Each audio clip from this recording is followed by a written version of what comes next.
All right, students, we're going to continue on this week with criminal profiling. And I got to be full disclosure here is that this is something that isn't, I find it very, very fascinating, but it is highly, highly intellectual in terms of the amount of education you have to have. And it takes the right person to be a profiler, to be an FBI person that puts together these case profiles to find serial killers and find patterns. It takes someone that can really think outside the box a little bit. I'm not that way. I'm a linear thinker. I love to plan and make logistics and things like that. But in terms of seeing big picture items, that's not in my wheelhouse. So some of these individuals that are profilers really have to have a broad base of knowledge, number one, a very high level of academic degrees. And number two, just have that innate ability to kind of step back away from the evidence as it is and see how all the evidence fits together. That's the unique part here with criminal profiling. And probably the easiest thing to start with is there's a television show that was been on for many, many years called Criminal Minds. Criminal Minds, if I read the description here, based in Quantico, Virginia, the Behavioral Analysis Unit is a subsection of the FBI, called in by local police departments to assist in solving crimes of a serial and or extremely violent nature where the perpetrator is unknown. The BAU uses the controversial scientific art of profiling to track and apprehend the unsub, which is the unknown subject.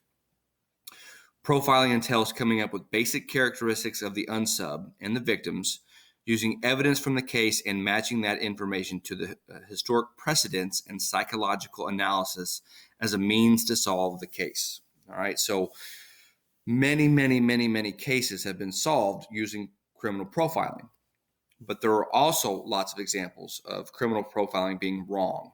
All right, and that's the problem with forensic psychiatry and profiling, is that when you've got a set of evidence, all of the evidence will typically point to one person.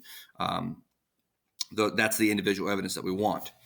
Criminal profiling narrows it down to a certain set of individuals. It's more of a class characteristic. It can be very controversial. In fact, your homework over the next couple of days is going to be doing a little research on Richard Jewell, who in 1996, the Olympics were being held in Atlanta, Georgia, and there was a pipe bomb that was let off in what's called Centennial Park in Atlanta, Georgia, during the Olympics, and he was profiled as being the perpetrator. It was a huge deal. The media was all over the place, and it came out to be that even after the profile that pinned him as the bomber, he was not the bomber. He was not charged. He was not convicted. But it ruined this man's life because he was profiled as being the bomber. His name was leaked to the press, and it pretty much ended all parts of his active life. All right, so let's do a little bit of brief history here. So criminal profiling goes all the way back to 1888 in England. Jack the Ripper was on the loose. Okay, so there's a doctor by the name of Dr. Thomas Bond formulated what is considered the first criminal profile. Jack the Ripper was a killer that attacked his victims in public streets, and Thomas Bond basically said the victims attacked in public streets. The offender was likely quiet and respectfully dressed as not to call attention to himself. Okay, so someone who could blend into the public on a normal basis. Man of great coolness and daring. The crimes were committed efficiently and in public. Some of them were late at night, but they were committed in public, on public streets, where people could very easily walk in on the crime being committed. He is solitary and eccentric in his habits, without regular occupation. Someone capable of such depravity would have difficulty interacting with others without raising suspicion or discomfort. Okay, that was an excerpt from his book. And to be honest with you, they profiled several men. I think it was down to 11 at one point, and they kind of narrowed it down to 2. Nobody knows who Jack the Ripper was. They profiled it down to 2, but they didn't have enough evidence to pin it on somebody. This is the first kind of evidence, first try at profiling what the killer would look like. Okay, the Mad Bomber case in the 1940s and 1956, an individual was setting pipe bombs off in buildings around New York City. Pipe bombs found in and around the Consolidated Edison building in New York City. James Brussel was a psychiatrist with a background in counter-espionage with the FBI. Predicted suspects would be foreign with an education based on language. He would be unmarried and probably living with a mother figure, was probably Slavic or Eastern European, and would be wearing a double-breasted suit buttoned. Okay, so that's a very unique set of a profile here. A month later, they arrested a man by the name of George Metesky, who was an Eastern European businessman who was highly educated. Okay, for some reason, he was disgruntled with Con Ed and decided to try to lay these pipe bombs around the building. And then we have Howard Tenton, the protege of Brussel, helped establish the FBI's behavioral science unit in 1972. So this is somewhat a new branch of forensic science. And John Douglas and Robert Ressler kind of took this a step further. They started looking at various characteristics known as homology that connect the crime and the criminal. Okay, and then Ressler coined the term serial killer. So you've got Thomas Bond, who came up with the first example of a criminal profile. In the United States, the Mad Bomber case was a very high-profile case on the Eastern Seaboard that was solved by criminal profiling. And then you have, these individuals here that really took it off and kind of gave it some teeth in the FBI unit. And now we've got a branch of science called criminal profiling or forensic psychiatry. All right. So what we've got here, and I'm going to have the next couple slides here, is profiling is defined as a behavioral and investigative tool intended to help accurately predict the characteristics of unknown criminals, or what we call unsubs or offenders. Here's the key word: predict. Okay. In the forensic science world, we don't make predictions. You find evidence and you make conclusions based on that evidence. The problem with forensic psychiatry, although it's widely used and is very, very important, it's based on predictions of a group of people. Okay, and we've talked about this before. Humans, the human race, when you talk about predictions, the only prediction you can really have about the human race is that they're unpredictable. Okay, so it's not the end-all, be-all type of evidence you're going to use in a court of law.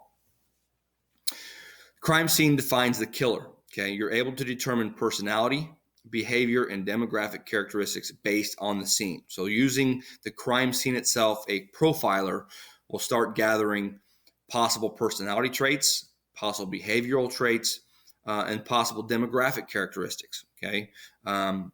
Homology is defined as an agreement between the character and the action. Okay.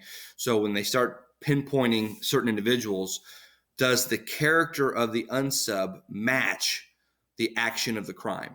Okay, that's the homology. If they can get that character to match the action, that gives their profile more teeth. It gives them more credibility and helps fit with the evidence a little bit better.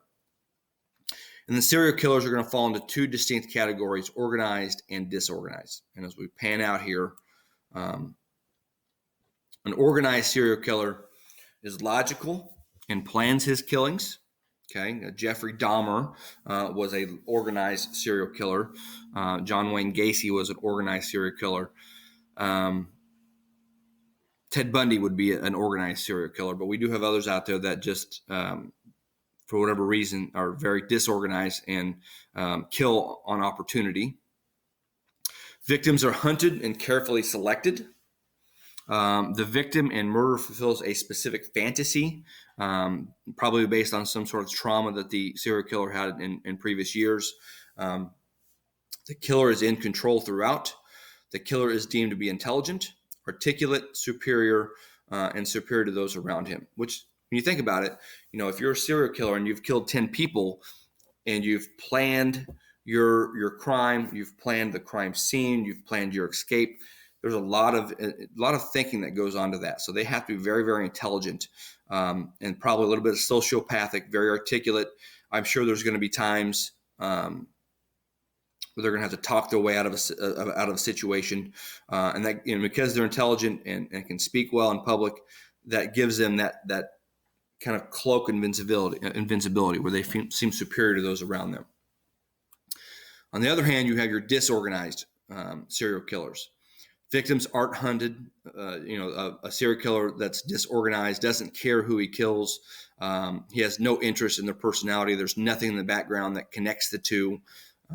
They're more of an opportunity kill than anything. A homeless person who has decided to kill because of vengeance isn't going to seek out a particular type of organism, type of person. They're just going to kill whoever's in their general vicinity out of rage. These guys are predicted to be unattractive, poor self-image, may have a disability and be withdrawn, likely live alone or with their parents, and have pornography stashed, which is a very high sign of connection here to disorganized serial killers. So you can see the differences between the two types of serial killers. And when you get to the crime scene, you're going to start seeing clues that are going to point you, hey, this crime scene is very meticulous. It was cleaned up. There's no evidence left behind. We've got a person on the loose here that is thinking through their crimes versus, a series of bodies that are found in the woods, along bike trails, in campgrounds. Maybe homes are burglarized. There's evidence everywhere that points to somebody. That would be a very disorganized type of serial killer. Other types here, the visionary types, are usually psychotic. They have visions. They hear voices. Usually, someone godlike telling them what to do. You can kind of go back to the Jonestown killings that killed 1,000 people who lead cults and things like that are very violent.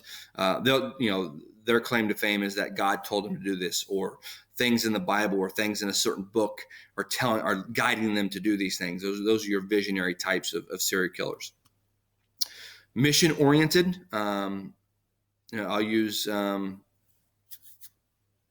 McVeigh, who killed 168 people in a bombing in Oklahoma City. He would be a mission-oriented type of serial killer, although he did his killing in one bombing.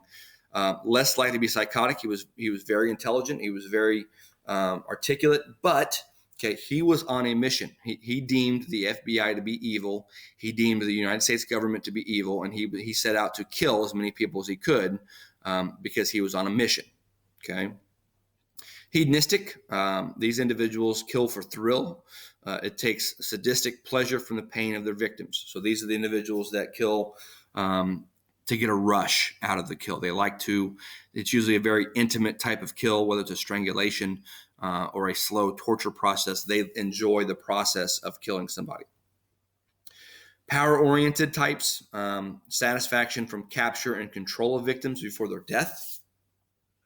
Whether that's a power assertive, where you're planning an attack or a rape and death is the aftermath, or power assurance, where the death comes from the rape and the murder comes from frustration.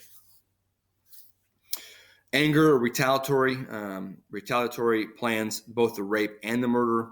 The murder is fueled by anger and the victim is symbolically chosen. So these individuals are these are your vengeance type of serial killers here that have been harmed in some way. And they're typically going after someone close to who harmed them before. They're picking their symbols here. Anger and excitation both are planned in order to fulfill a fantasy. Plans to elicit most pain in the victim. So again, when you get to a crime scene and you could start to match the crime scene, was it organized or disorganized? These characteristics start falling into a profile, and then from there you can look at, try to pinpoint some of your definitions here on what you've got.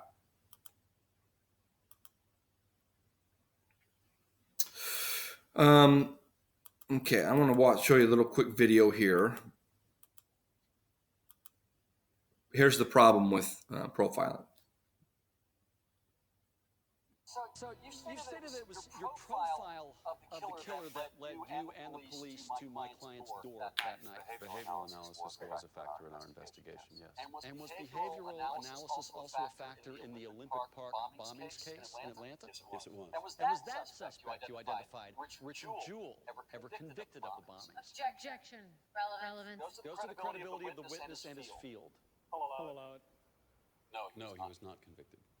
Because he was innocent. Your profile led you to the wrong man. Jewell was not the perpetrator, but if you look at the real Olympic Park bomber, Eric Rudolph, you'll see that our profile was dead on. Well, how about if we look at the Baton Rouge killer? Your unit said that he was white and living in the city. He was black and from the suburbs. You said that Dennis Rader, the BTK killer, was divorced and impotent. He turned out to be married with 2 kids. Objection, Your Honor. He's giving a sermon. You have a question in there somewhere, Counselor? Having been wrong on those cases, isn't it possible that you were wrong about Brian Matloff? No. Fact is, behavioral analysis is really just intellectual guesswork. You probably couldn't tell me the color of my socks with any greater accuracy than a carnival psychic. Objection. Withdrawn.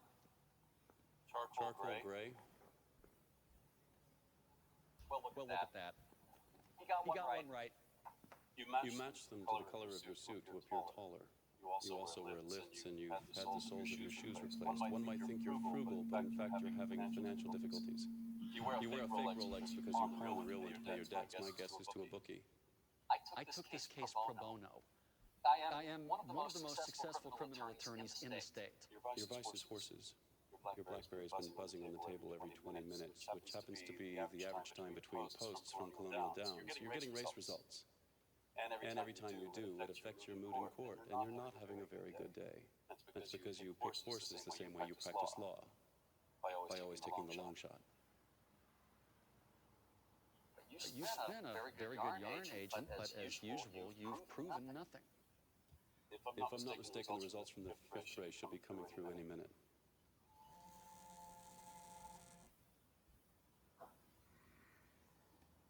Why don't you tell us if your luck has changed?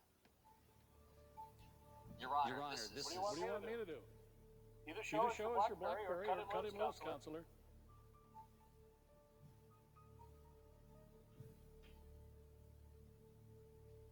Nothing further. Wise decision.